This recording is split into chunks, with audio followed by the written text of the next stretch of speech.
paz do Senhor a todos. Estamos iniciando mais uma aula de nossas lições bíblicas, faixa etária aqui da nossa sala de aula de 15 a 17 anos, que são os nossos adolescentes. Estamos já caminhando novamente, mais uma vez aí, para o final do nosso trimestre. E nós estamos aqui na nossa lição de número 10, que já começa aí a se aproximar do final.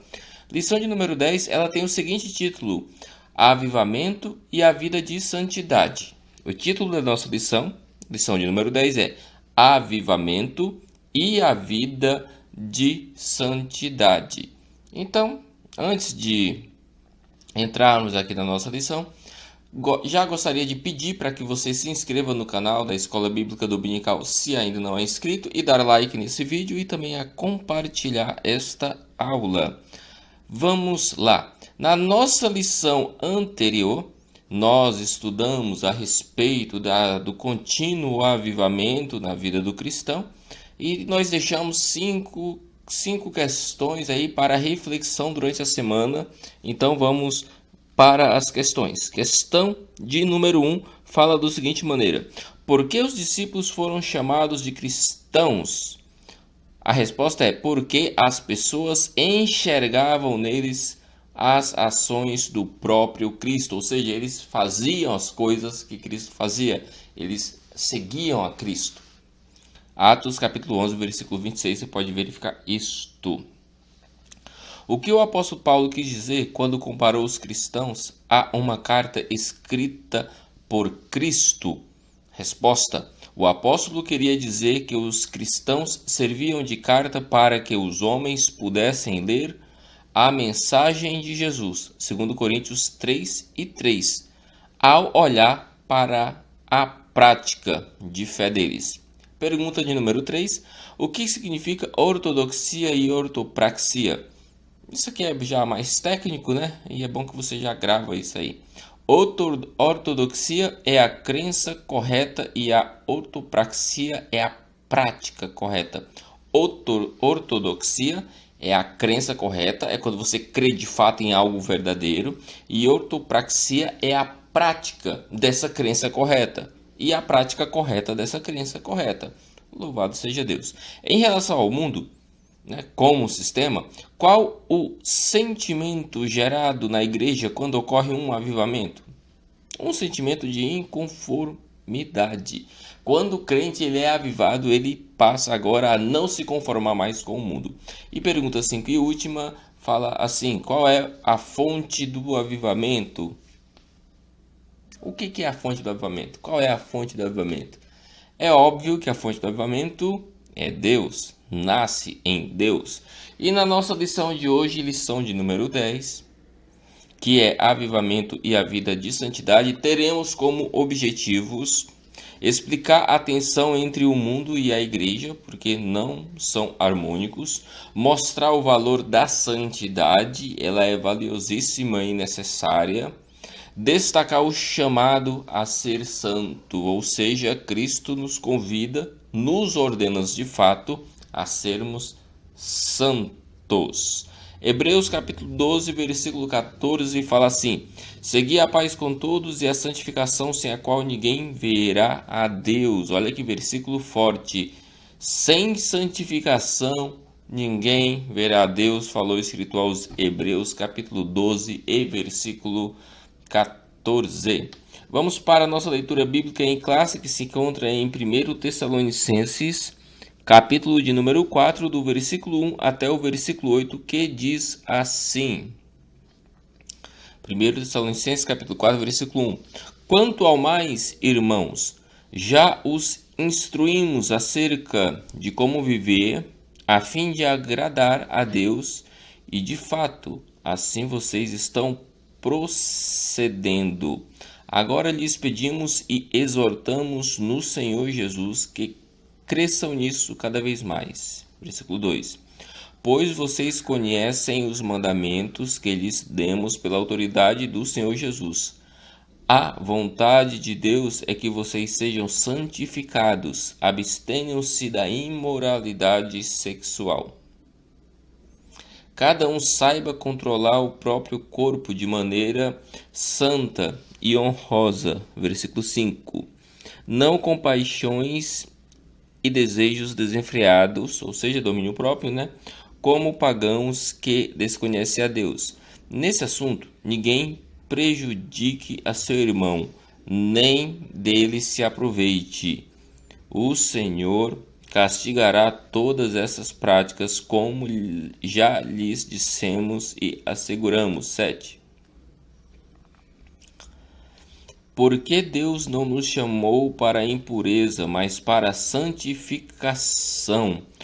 8. Portanto, aquele que rejeita essas coisas não está sujeitando o homem, mas Deus, que lhes dá o seu Espírito. Ou seja, se você rejeita todas essas recomendações de santidade, você não está rejeitando ao homem, mas sim a Deus. Ou seja, santidade está intimamente ligada com a nossa vida com Deus. Nessa lição, correlacionaremos os efeitos do genuíno avivamento e ao processo de santificação. Como que ocorre, como se dá o verdadeiro avivamento e o processo de santificação, o processo de separação. Já vamos aqui para Hebreus capítulo 12, versículo 14, novamente, e ler, que diz assim: esforcem-se para viver em paz com todos e para serem santos. Sem santidade ninguém verá a Deus. É necessário ser santo, e quem tem uma vida de fato avivada em Cristo, quando você é impactado pelo avivamento verdadeiro do Espírito Santo, você é compelido, você é estimulado, você fica entusiasmado com a santificação e você começa agora a querer ser santo e a cada vez mais estar apartado, separado, distanciado do pecado. E isso é uma característica de alguém cheio do Espírito Santo. É impossível uma pessoa não querer agradar a Deus de coração, com toda a sua alma, se ela não tiver o Espírito Santo. A história da igreja ela é marcada por uma tensão entre os valores do Evangelho e os valores do mundo. A igreja ela sempre teve esses problemas, Eu vi até um livro bem antigo, que não é tão antigo, mas eu vi um livro bem até polêmico, a sua capa, o seu título, que é algo assim: coisas que a Bíblia proíbe e a igreja permite, ou coisas que a igreja permite e a Bíblia proíbe. E lá eles tinham uma série de coisas que eles apontavam que a Bíblia proibia e que a igreja permitia. Ou seja, a igreja de Cristo, ela não é a igreja institucional, mas a igreja de Cristo é a igreja invisível, que as pessoas fazem parte e são nas mais variadas denominações. E essa igreja de Cristo e esta igreja imaculada, essa sim, vai contra todos os valores mundanos que são contrários às Escrituras. Vamos ver aqui o que fala João, capítulo 15, versículo 19. Se vocês pertencem ao mundo, ele os amaria como se fossem dele. Todavia vocês não são do mundo, mas eu os escolhi, tirando-os do mundo. Por isso o mundo os odeia. Aqui Cristo está falando que os discípulos são odiados porque eles não concordam, compactuam com o mundo. Isso é uma característica comum de quem de fato tem uma vida voltada para Deus. Talvez você não seja odiado por ser cristão, mas talvez seja motivo de piada porque você não faz o que a maioria faz. Mas isso para Deus e para você e para todos nós é motivo de orgulho, por sermos taxado muitas das vezes de antiquado, de não querer seguir o fluxo do mundo. O mundo está cada vez pior. Cada vez mais o mundo está querendo entrar na igreja, entrar nos corações das pessoas e destruir e enfraquecer. Mas uma vida espiritual, alguém que está de fato cheio do Espírito Santo, alegre em Cristo, esse sim o mundo não vai conseguir entrar nele.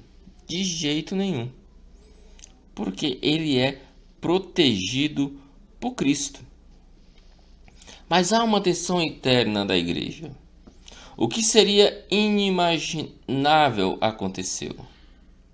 A igreja cresceu, porque até então a igreja não, as pessoas não acreditavam que a igreja ia crescer. Imagina como que uma instituição ia crescer se quando Jesus aparece, ao invés de Jesus fazer amizade e tentar apoio do alto clero, dos religiosos da época, das pessoas influentes, dos políticos da época, Jesus ele buscou 12 homens simples, pessoas trabalhadoras. Jesus já começa quebrando paradigmas aí. Ele aparece agora chamando esses 12. E desses 12, é óbvio que quem é cético e quem estava vendo ia imaginar, nossa, jamais esse grupo religioso, esses aí vão crescer. Mas o que acontece é que cresceu. O que todos acreditavam que não ia acontecer, a igreja de fato cresceu, os cristãos cresceu. Só que ele cresceu de uma maneira errada. Elas cresceram e atingiu o coração do Império Romano e ocupou o status de religião oficial do Império. Você imagina que isso é bom? Não é não, nem um pouco. Quando a igreja se juntou com o Império Romano, aí a desgraça estava feita.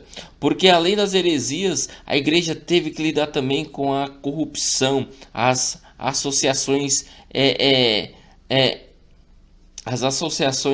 incompatíveis, o apego ao poder, o abuso de autoridade, a violência e a Inquisição corroboraram com tudo isso. Ou seja, o mundo estava tentando destruir e abocanhar a igreja, e a igreja se juntou ao Estado. Então parecia, nossa, agora a religião oficial do Império Romano é a igreja. Você acha que melhorou? Não, porque a igreja agora ela começou agora a meio que prestar um certo serviço, não prestar um serviço, mas a igreja passou agora a ser algo pertencente ao império, então tinha que compactuar com os valores do império. O Império Romano era completamente assim, a religião dele, a cultura dele era muito helênica, né? Tinha muitos traços gregos, ou seja, nós temos agora uma igreja com uma tensão interna muito grande, porque se ela se juntou com o Estado, há aqueles remanescentes dentro da igreja que discordam disso,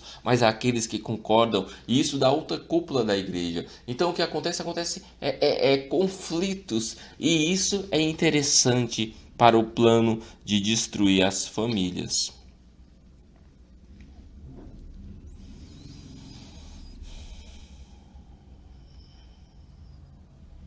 E as tensões contemporâneas? E hoje em dia o que acontece? Aí a coisa muda. Embora seja possível perceber traços semelhantes com as heresias daquela época e o significado da fé cristã e o que acontece hoje, nós temos algumas distinções. Hoje, uma das coisas que mais enfraquece o ser humano e uma guerra interna que acontece na igreja é o materialismo, é o humanismo, os poderes temporais totalitários, comunismo, nazismo e fascismo, são tudo isso porque pessoas são individuais, elas têm um senso crítico e concordam ou discordam daquilo que para elas fizer sentido. Então, havia-se uma briga interna a partir do momento que a igreja se juntou com o Estado, porque agora tem aqueles que têm os valores cristãos em primeiro lugar e tem aqueles que precisam atender ao Estado, a Roma, e fazer de acordo com o que eles acreditam e não de acordo com o que as escrituras ensinam. Mas diante de tudo isso, tanto pela falta de santidade, nós temos um apelo de Deus. E hoje, para você, um apelo para você ser santo. Se você tem uma vida avivada em Cristo, se você tem o Espírito de Deus na tua vida, convide Ele para fazer morada em teu coração e fazer com que você de fato sinta a presença dEle. E a partir do momento que você está lá com o Espírito Santo, sentindo a presença dEle, você está atendendo o convite de santidade de Deus, porque Deus ele te convida e me convida a sermos santos. Afinal de contas, sem santidade, ninguém verá a Deus. Porque antes de sermos santos, sermos chamados por Deus, nós éramos mortos em nossos pecados. Estávamos caminhando juntamente com o mundo, aprisionados. Éramos aprisionados. Vamos ver aqui o que Romanos capítulo 5, versículo 12, depois João 8 e 34 falam. Primeiro Romanos 5 e 12. Portanto, da mesma forma como o pecado entrou no mundo por um homem e pelo pecado a morte, assim também a morte veio a todos os homens, porque todos pecaram. Ou seja, não há ninguém que não peque. Então o convite de Deus, de Cristo é: venha para a santidade. João 8,34, Jesus respondeu: digo-lhes a verdade, todo aquele que vive no pecado é escravo do pecado. Mas você, com a ajuda de Deus, pode pedir santidade a Deus. Ele te convida sim a ser santo, ele te ajuda a se livrar dos pecados, daquilo que desagrada a Deus. Somos salvos, por isso somos chamados à santidade. Santificação é necessário, pois sem ela ninguém verá a Deus. Precisamos ser santos. E para encerrar, o último tópico aqui da nossa lição fala o seguinte: o compromisso para viver uma vida santa no mundo. Ter uma vida santa no mundo é uma vida que: bem-aventurado o varão ou a varoa que não anda segundo o conselho dos ímpios, não se detém no caminho dos pecadores e não se assenta na roda dos escarnecedores. Isso sim é um compromisso para o viver uma vida de santidade diante do mundo. Mas ser santo no mundo, segundo as Sagradas Escrituras, ser santo não é virar alguém que vive isolado, eremita. Ao contrário, é viver no mundo sem saber. Pelo contrário, é viver no mundo sem deixar o mundo viver em nós. Ou seja, santidade é viver no mundo e não deixar o mundo viver em nós. Pois em nosso coração só há lugar para o Senhor. Ou eu amo a Deus ou amo o mundo. Ou eu amo a Deus ou eu amo as práticas pecaminosas, que não são nada legais. Então, para encerrar a nossa lição de hoje, eu vou só ler isso novamente, né? Segundo as Escrituras Sagradas, ser santo não é viver como um eremita, viver isoladamente. Ao contrário, é viver no mundo sem deixar o mundo viver em nós. Viva no mundo sem deixar o mundo viver em você. É essa a mensagem que eu gostaria que você gravasse em seu coração. Portanto, atenda ao convite do hino 212 da harpa. Entra na batalha onde mais o fogo inflama. Você foi chamado para isso. Ou seja, você é um guerreiro de Cristo. Você é um guerreiro de Cristo. Louvado seja o nome de Jesus. Vamos para as perguntinhas agora. Essas perguntas para que você reflita durante essa semana e no final da semana, né, quando for iniciar a próxima aula, né, passando esta aula, nós iremos falar as respostas ou o que é pessoal, vocês discutem aí entre vocês. Então, vamos lá. Primeira questão. Qual a relação entre o mundo e a igreja, que está revelada nos textos de João 15:19? 2. Porque o pecado é uma realidade desastrosa para o homem. 3. O pecado é culpa e um poder que escraviza? 4. Uma vez que a salvação opera o perdão e também a libertação, o que exige a nossa liberdade? E 5.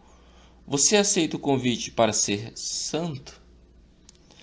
Que Cristo ilumine a sua vida e que você tenha uma vida cheia da presença de Deus e com muita santidade. Até a próxima aula, se assim Deus permitir. Amém.